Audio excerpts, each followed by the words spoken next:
En ce moment se déroule la CinémaCon, donc un événement à destination des patrons de salles de cinéma et de chaînes de salles de cinéma, avec aussi quelques influenceurs qui y sont invités.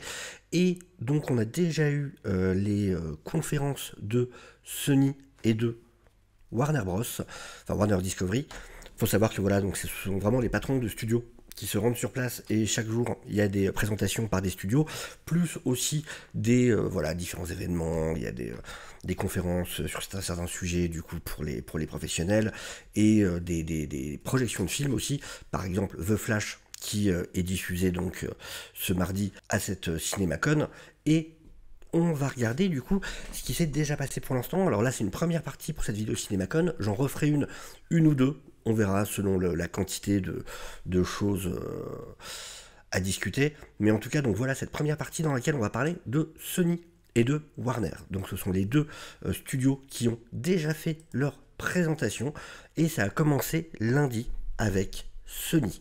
On va regarder cet article de Box Office Pro qui nous résume un peu tout ça. Et donc CinemaCon 2023, Sony Pictures se pose en apôtre convaincant du grand écran. Sony a inauguré les présentations de studios à la Convention internationale des cinémas qui a débuté hier à Las Vegas, en déployant son univers Spider-Man comme ses titres originaux, ainsi qu'un premier aperçu du Napoléon de Ridley Scott avec Apple. Lors de la soirée d'ouverture de CinemaCon 2023, le coprésident du Motion Picture Group de la firme, Josh Greenstein, avait déjà pris la parole pour rappeler l'engagement sans faille de Sony pendant la pandémie, en préservant la fenêtre d'exclusivité traditionnelle et en soutenant les films par des campagnes marketing conçues pour attirer le public dans les salles. Aujourd'hui, d'autres studios réalisent la valeur de cette exclusivité et font marche arrière, a déclaré M. Greenstein. Aujourd'hui même, certains streamers offrent une exclusivité salle à leurs meilleurs films. Les temps ont bien changé. Ouais, il s'est pas gêné pour balancer un petit jab aux autres, aux autres studios. Parce qu'effectivement, Sony, le truc c'est que Sony n'a pas de plateforme de streaming et est toujours resté vraiment dans cette logique de les cinémas. Les films doivent passer par les cinémas. Et ils ont raison. Surtout dans cet événement-là, ils ont totalement raison de mettre l'accent là-dessus pour dire, hé les gars, on était là pour vous, nous. N'oubliez pas, renvoyez l'ascenseur, on a pensé à vous. Mais malin, très malin de sa part. Fidèle à sa ligne, Sony prévoit donc un line-up de 2023 de 23 titres. Quand il y a 23 films Sony qui sortent, c'est pas mal quand même, en exclusivité au cinéma en 2023. Parmi les films les plus marquants de la présentation, Dumb Money de Craig Gillespie, donc c'est lui qui a fait Aitania et Cruella par exemple, rappelle fortement The Big Short de 2015 avec l'histoire vraie de l'engouement des petits investisseurs pour les magasins GameStop. Et Paul Dano dans le rôle principal du film, présenté via un extrait de 5 minutes à un public des plus réceptifs au Caesars Palace, donc à Las Vegas, c'est là que se passe l'événement. Alors, faut savoir, c'est donc une histoire vraie, hein. C'est tiré d'un bouquin qui a un titre super long, en plus. Le titre est vraiment à rallonge, on dirait un titre de webtoon, tellement il est long. Mais, donc c'est une histoire vraie, je vous conseille d'aller vous renseigner si je pense que vous avez entendu parler de cette histoire. C'est un youtubeur qui fait aussi un peu d'investissement, qui avait compris une faille d'un des types de placement de Wall Street et avec masse de gens en fait de Reddit, ils ont mis à mal Wall Street pendant un bon moment en jouant du coup sur ce type d'investissement. C'était assez fou pour le coup. Les comédies romantiques classées R, No Hard Feelings avec Jennifer Lawrence et Anyone But You avec Glenn Powell et Sydney Sweeney ont insufflé leur ton enjoué et confirmé que le public adulte à la recherche d'alternatives aux grandes franchises au cinéma aura quelques options chez Sony. Ont aussi été dévoilées de nombreuses premières images de franchises Sony. Alors il y a Equalizer 3, donc là il y a un trailer qui est sorti, je vous invite à aller le voir, qui est plutôt cool, hein. Franchement il est plutôt sympa. Donc cette fois il va être contre la mafia italienne, voilà. Donc c'est voilà, présenté par le réalisateur Antoine Fuqua et son fidèle collaborateur Denzel Washington. Il y a eu l'horrifique Insidious The Red Door de Blumhouse, Gran Turismo, donc il y a eu un trailer qui a l'air très cool, et vraiment je suis curieux de ce film, hein. Je suis pas du tout film de bagnole ou quoi, mais Neil Blomkamp à la réalisation, un excellent casting pour le coup, avec David Harbour, Orlando Bloom, enfin il y a pas mal de monde, ça a l'air hyper bien filmé, vraiment. Et du coup, c'est pas une adaptation de jeu vidéo. En fait, c'est l'histoire d'un jeune qui, euh, qui gagne des compétitions de Gran Turismo. Ça va l'amener à avoir l'occasion de participer à de vraies courses, et ça va être tout le chemin voilà, de ce jeune homme. Et vraiment, je pense que la réal peut être hyper intéressante. Vraiment hyper intéressante. Bad Boys 4, actuellement en tournage, est la suite de Ghostbusters Afterlife qui se déroulera à New York et dont le titre n'a pas encore été dévoilé, prévu pour Noël. Qui du coup, c'est pas précisé, mais il est en tournage lui aussi en ce moment. On a vu déjà des images du tournage. Le plat de résistance de la présentation Sony était une fois de plus Spider-Man en compagnie du co-réalisateur Ken Powers et Shameik Moore dans la peau de Miles Morales, Ellie Steinfeld, Gwen Stacy et Issa Rae qui joue Jessica Drew. Pour 14 minutes d'images inédites qui ont suscité de vives réactions de la part du public. Faut savoir que l'année dernière, ils avaient eu 15 minutes, mais du coup, c'était vraiment une version pas finie, avec pas mal certaines parties étaient carrément des croquis, tout ça. Et là, ce qu'ils ont eu, en fait, c'est toute la scène. On en a des parties dans le trailer quand Gwen Stacy arrive dans la chambre de Miles Morales par cette espèce de porte dimensionnelle. Et donc voilà, où elle fait le tour de sa chambre, en fait, elle va tomber sur le carnet où il a plein de dessins d'elle. Ça va vraiment tourner autour du fait qu'il a un crush sur elle, l'extrait qu'ils ont montré. Ils vont aller se balader dans la ville alors que normalement il est puni. On sent justement ce rapprochement entre les deux, sauf qu'elle va lui dire que c'est pas possible, ils peuvent pas se rapprocher tous les deux, parce que dans tous les mondes, sur toutes les terres où ça arrive, chaque fois Gwen Stacy tombe amoureuse de Spider-Man, ce qui conduit à la mort. Et lui va lui dire, après tout, il y a une première fois à tout, et donc la tension romantique va encore grimper. Elle lui aura révélé du coup justement toute cette histoire de Spider-Man qui se regroupent pour justement lutter contre des menaces sur les différentes terres. Il va y avoir toute une discussion, parce qu'en fait, Miles Morales va emmener Gwen Stacy rencontrer ses parents. Il y a une espèce de fête sur le toit de leur immeuble, il va emmener Gwen Stacy. Ses parents vont tout de suite se rendre compte qu'il y a un truc entre les deux. Gwen Stacy va devoir partir parce qu'elle est appelée grâce à justement cet appareil qu'ils ont sur le poignet qu'on avait vu, qu'on avait vu déjà dans la post-crédit du premier Spider-Verse, Miguel O'Hara qui le portait, et qui permet justement au Spider-Man de passer d'un monde à l'autre. Donc elle va être rappelée pour une mission, et il va y avoir une grosse discussion entre Miles Morales et sa mère, qui va lui dire... lui va être tenté de lui avouer qu'il est Spider-Man, mais il va se rendre compte qu'il peut pas. C'est le poids de son rôle, de garder ça pour lui et de pas mettre les autres autour de lui en danger. Et elle va lui dire, voilà, de tenter sa chance avec Gwen Stacy, qu'après tout, il est en train de grandir, qu'il faut faire des expériences. Et elle va lui dire, surtout par contre, le plus important, reste toujours toi-même, ce qu'on avait pu voir dans un extrait. Effectivement. Ensuite, plus surprenant encore ont été les séquences d'action projetées de Kraven the Hunter, du Spider-Man vilain universe, qui promet de se démarquer nettement du ton de Venom et Morbius, et au passage être classé R. Oui, Kraven va être classé R, R-rated comme on dit. Il semblerait que le trailer est hyper violent. Et vraiment violent, une violence à la Deadpool, un peu dans ce côté même exagéré de la violence. Et donc, voilà, on voit comment ça s'appelle, des braconniers qui s'enfuient avec des carcasses d'animaux pour toucher les primes. Et Kraven débarque et il les bute, mais en mode, il arrache le visage d'un carrément avec les dents. Il lui arrache un bout de visage et recrache le sang direct après. Il utilise plein d'armes, des lances. Il utilise des pièges à ours qui lui permettent de décapiter les types ou d'en couper des morceaux. Enfin, il semblerait que vraiment, non, le film est bien violent.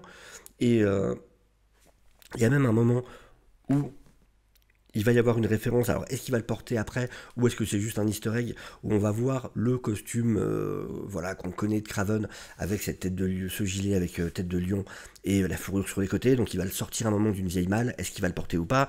On va se rendre compte que l'antagoniste principal du film semble être Russell Crowe, qui n'est autre que son père, qui est celui qui l'a formé justement de façon extrême dans cette logique de du chasseur contre la proie. Enfin voilà, plein d'éléments. Je suis curieux. C'est assez étonnant ce qu'on en apprend de ce film, vraiment. On va voir aussi le Rhino, alors qui du coup cette fois ne sera pas un type dans un exosquelette, enfin, ou dans un mech suit. Cette fois, ça sera quelqu'un voilà, qui utilise une seringue qui lui permet de se transformer en cette espèce de rhinocéros anthropomorphe. Je suis curieux. Franchement, je suis curieux. Je ne m'attendais pas à ça du tout. Et moi, je dis, franchement, on se moque tous depuis un bon moment de cet univers de Sony là. Si enfin ils ont compris et qu'on peut avoir des bons films par eux, j'ai dit oui. C'est s'ils évoluent et s'ils ont compris leurs erreurs. Alors le fait que c'est rated R en soi-même ne donne pas d'un coup la garantie que ça va être super, hein, évidemment. Mais moi, si oui, on s'est moqué d'eux jusque maintenant, à juste raison. S'ils nous prouvent qu'ils ont compris leurs erreurs et qu'on part sur quelque chose de vachement plus intéressant, tant mieux. Franchement, je suis pour. J'espère que ça sera le cas et je serai le premier à le dire si ça s'avère être le cas, effectivement. Et donc le studio a clôturé son show avec une épique séquence de bataille tirée du Napoléon de Ridley Scott, un titre Apple que Sony distribuera en salle à l'automne. Pour rappel, après avoir déboursé une somme record pour acquérir Coda à Sundance 2021, Apple avait mené une campagne réussie pour lui faire décrocher l'Oscar du meilleur film, et cela sans déployer de grands efforts pour inciter le public à le voir en salle. Si l'on en croit les apparences, la démarche d'Apple sera différente avec Napoléon, son nouveau film Prestige qu'il a confié parmi de nombreux prétendants à Sony comme partenaire de sa diffusion sur grand écran. Le film sortira dans le monde entier à l'occasion de Thanksgiving avec une solide fenêtre salle et une campagne de marketing intensive avant d'être diffusé sur Apple TV+. Je vous rappelle, on en avait parlé entre autres dans les lives, Apple fait partie de ces streamers qui ont très bien compris que la meilleure chose pour eux, pour les films qu'ils vont diffuser, c'est d'avoir eu une vie au cinéma. Toutes les études le montrent, c'est 1000 fois mieux pour un streamer de diffuser des films qui ont d'abord eu une vie au cinéma. Ce que Netflix ne veut absolument pas comprendre, tant pis pour eux, mais voilà, ça par contre Apple l'a très bien compris, et du coup, ils ont même annoncé qu'ils investiraient 1 milliard par an, justement, pour la coproduction de films dédiés à passer d'abord en salle avant de rejoindre leur plateforme. 1 milliard par an. Bon, c'est Apple. 1 milliard, j'ai envie de vous dire, c'est les pièces qui avaient coincé dans le canapé. Hein. Mais c'est bien, c'est bien. Ça permet d'aider à financer le cinéma. Et ils ont compris ce qui effectivement était le plus efficace pour le coup. Et donc voilà pour le côté Sony. On passe du côté Warner. Il y a eu pas mal de choses. Alors on va pas forcément parler de tout. Il y a eu effectivement donc Color Purple avec Oprah Winfrey. Il y a eu Barbie.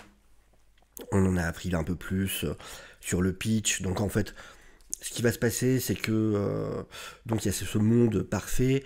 Donc on a pu voir dans le premier trailer la scène où on voit Barbie qui part de ce monde parfait justement. En fait, on va découvrir dans les images qu'ils ont eues à la CinemaCon que Ken est caché sur la banquette arrière. Donc quand on le voit dans le trailer, c'est un peu après où il a révélé sa présence. Il veut l'accompagner, il va y avoir plein de quiproquos puisqu'ils vont dans le monde réel, eux agissent comme dans leur monde fantasmé, ça va causer plein de problèmes, ils vont même se faire arrêter. Et dans ce monde réel, il y a Will Ferrell qui joue le patron de la boîte qui justement a créé Barbieland, ce monde où vivent toutes les Barbies, qui va lancer une équipe pour retrouver justement Barbie et Ken. Et pendant ce temps-là, dans Barbieland justement, les Barbie et les Ken, eux de leur côté, vont commencer à se poser des questions. Il va se passer une espèce de guerre entre les Barbie et les Ken. Voilà, c'est bon. Je suis curieux, vraiment, j'attends d'en voir plus. Je sais pas quoi en penser de ce film pour l'instant. Ça sera peut-être très bien, peut-être pas du tout. On verra. Il y a eu des images de Wonka aussi. Alors j'ai pris parce que j'ai vu qu'il y avait une traduction, donc c'est NetDirect TV+, le poteau. N'hésitez pas à vous abonner, hein, du coup, qui suit vraiment toute l'actualité.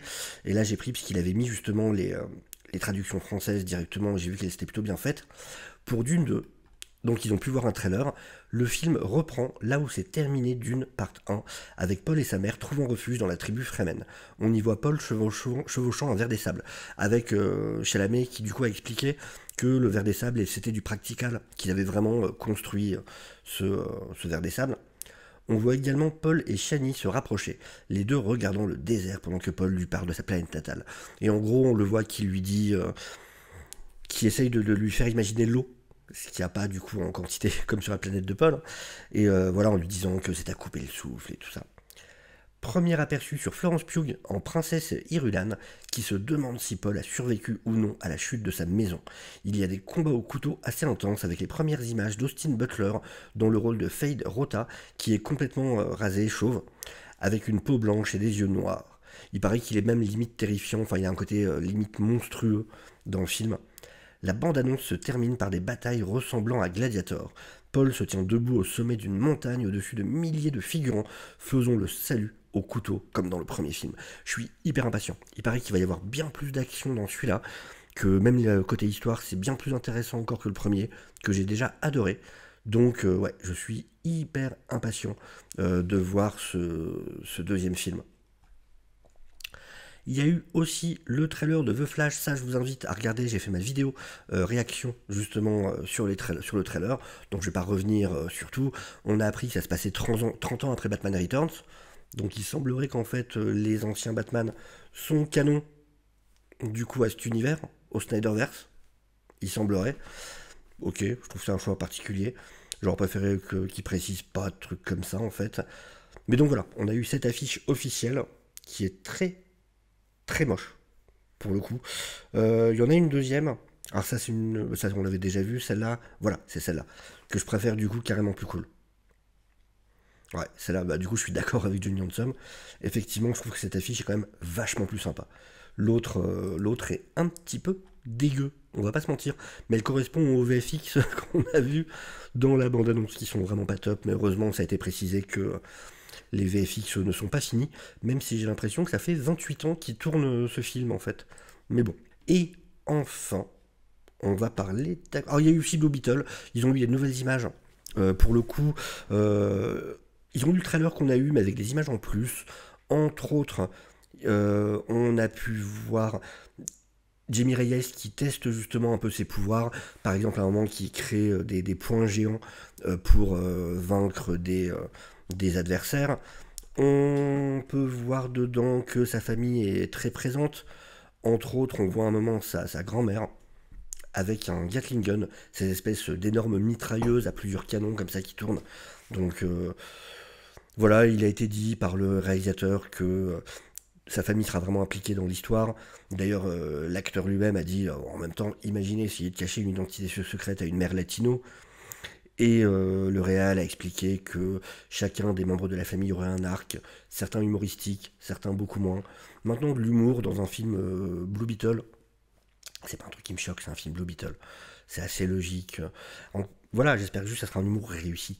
Contrairement, pour moi, à Shazam 2 ou à Quantum Mania, j'espère que là, voilà, je suis pas contre l'humour, s'il est réussi. Étant qu'il y a quand même aussi des enjeux. Il faut avoir une balance intéressante entre les deux. Mais voilà, franchement, Blue Beetle, c'est un des films qui me donne envie. Franchement, le trailer m'a vraiment plu. Donc je suis assez curieux de voir ça. Et enfin, on a eu Aquaman 2. Enfin, ils ont eu Aquaman 2, une bande-annonce. Et qu'est-ce que nous raconte la bande-annonce? Donc commence avec le retour d'Aquaman chez lui au phare, tout en réfléchissant à la vie avec son père, Tom Curry. Cette paix est interrompue par le docteur Stephen Sheen et Black Manta qui attaquent le monde de la surface, avec un grand sous-marin et des ennemis qui surgissent sur la plage, apportant avec eux beaucoup d'action et de chaos sous l'eau. Black Manta brandit un puissant trident noir. J'ai même entendu qu'il y avait des tentacules qui attaquaient un navire, donc il semblerait que le trident lui permet de contrôler justement certaines créatures marines. On aperçoit même un aperçu rapide du retour de Nicole Kidman dans le rôle d'Atlana. Aquaman envisage d'être le nouveau roi de l'Atlantide.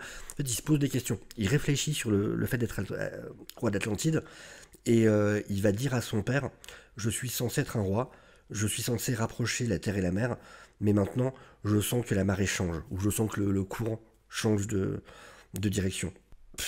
Les retours ont été, semble-t-il, mauvais sur les screen tests. Maintenant, en vrai, faut se méfier des screen tests. Et d'ailleurs, il paraît, ouais, il paraît qu'il y a vraiment la guerre. On voit aussi des images de guerre épiques ensuite, qui se passe sur terre et sur mer. Et il y a un montage rapide où on voit des zombies, on voit une jungle, on voit l'Arctique, et on voit donc une grande guerre, justement, comme je disais. Je me méfie des screen tests. J'attends de voir. Franchement, le 1 était vraiment réussi. Alors, pas parfait, mais je trouve que James Wan avait une proposition hyper intéressante. Le film était hyper généreux. Il y avait des vraies idées de réalisation. Entre autres sur les scènes d'action, il y avait des choses vraiment hyper bien foutues. La scène de poursuite, comme ça, entre le couloir et le toit, qui était vraiment hyper bien faite. Ne serait-ce que la scène de départ avec le combat avec Nicole Kidman dans le phare, avec cette caméra qui monte, qui redescend, qui pivote. Enfin, avec une action qui restait hyper lisible. Vraiment, James Wan, pour moi, c'est un réalisateur très talentueux et j'ai envie d'y croire qu'il puisse. Ce qui me fait peur, c'est ce qu'avait dit Momoa sur le côté, il va y avoir encore plus d'humour. Ça, bon, je suis pas fan de l'idée. Mais je garde espoir. Je garde espoir que James Wan ait réussi encore une fois, voilà, à tenir la barre et à proposer quelque chose de vraiment intéressant. J'espère. En tout cas, voilà, on refera des vidéos du coup, alors je sais pas si on sera une ou deux, ce sera selon ce qu'il y a à dire. Sur la CinemaCon, il y a la présentation de Disney qui arrive, Lionsgate, il y en a encore d'autres, Focus et d'autres studios. Donc en tout cas, voilà pour aujourd'hui. N'hésitez pas à partager la vidéo, bien évidemment, à liker, à vous abonner si vous n'êtes pas encore, ça aide énormément. Prenez soin de vous et je vous dis à très bientôt. Ciao, ciao.